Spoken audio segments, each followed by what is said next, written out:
Hi, I'm Chef Carol, and today I'm going to make a creamy keto cauliflower soup. I found this soup at a website called sugarfreelondoner.com, and I've been in soup mode, and it is now October. I'm going to continue my soup journey. To make this soup, I have a cauliflower, I have butter, garlic, a yellow onion, celery sticks, chicken broth, salt, and pepper.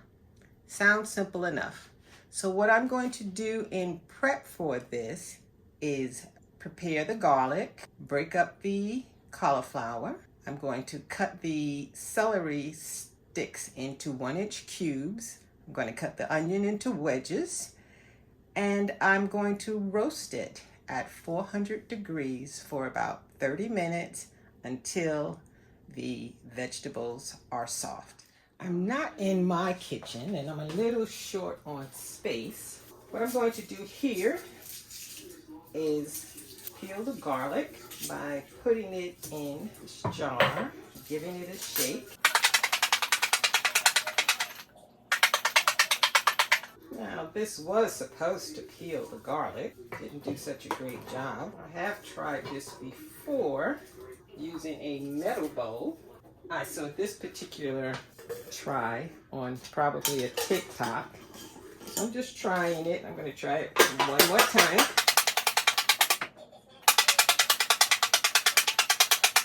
And this time it actually did peel some of the garlic.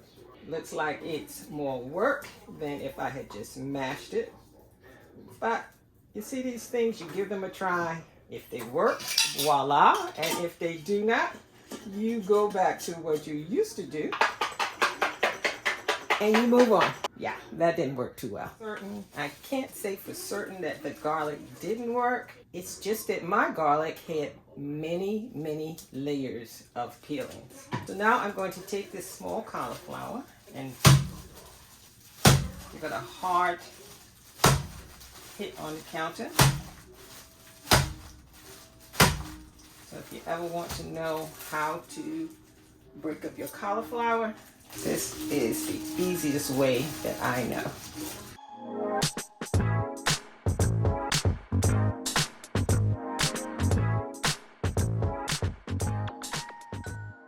So as you can see, for the most part, the cauliflower is broken up.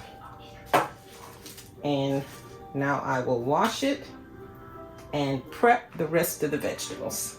I have prepped my vegetables, and I have 4 tablespoons of melted butter that I am going to pour over these vegetables. You could also have used olive oil. This is unsalted butter. I'm going to season them with a little salt and pepper.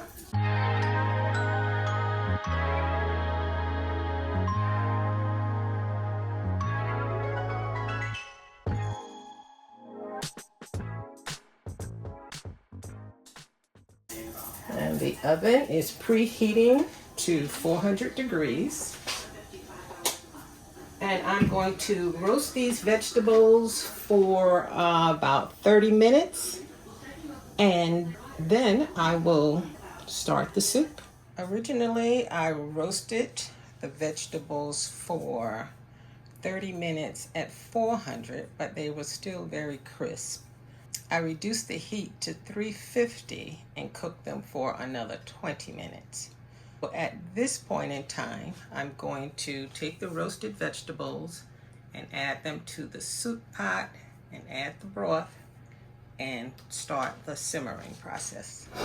I have my pot, Dutch oven pot. So I'm going to take the vegetables, pour them into the pot, and I need to add 5 cups of chicken broth. This is my first quart.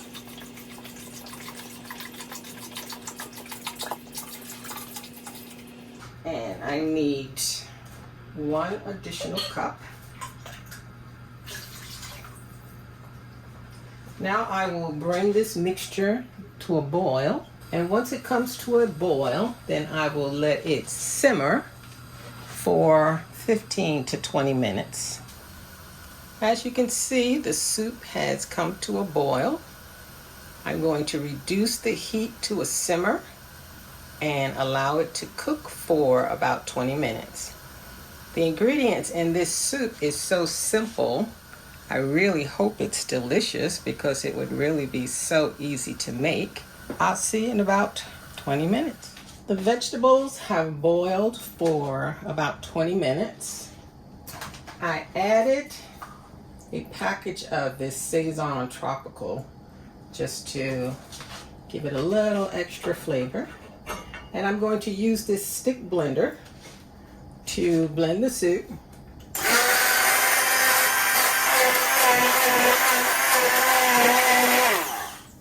You can also use a regular blender. I'm going to finish this up with my stick blender. I love this stick blender for blending and pureeing soups. You can see how nice and creamy this soup looks. I'm going to give it a taste test, and at this point you decide whether or not it needs some additional seasoning. The cauliflower soup is actually pretty tasty. Cauliflower, as we know, has no real specific taste. It tastes like the things we add to it. I added in the Saison. That gave it a heightened level of flavor. If you like your soup a little more bland, you can just keep it as the recipe describes it. You can definitely tell that the roasted vegetables had a serious impact on the flavor of this soup. I can taste the roasted onions, the roasted garlic. They all help to embolden the cauliflower. I stored the cauliflower soup in a mason jar overnight. That should have given the roasted vegetables lots of time to bloom. I'm going to heat this soup and come back and give it a taste. So the soup is hot out of the microwave. I'm going to give it a little garnish of grated Parmesan cheese. And I'll give it a little taste. What's so good about this soup is my unexpected thoughts on what it would be like. Thinking of cauliflower as a pretty bland vegetable, but I can taste every vegetable that I included in this. I can taste the garlic, I can taste the roasted celery, I can taste the roasted onions, and even the cauliflower flavor has been upgraded, so you can actually taste each one of those vegetables in this soup. It is definitely one that will get a second make. I invite you to try it and let me know what you think. Bon appetit!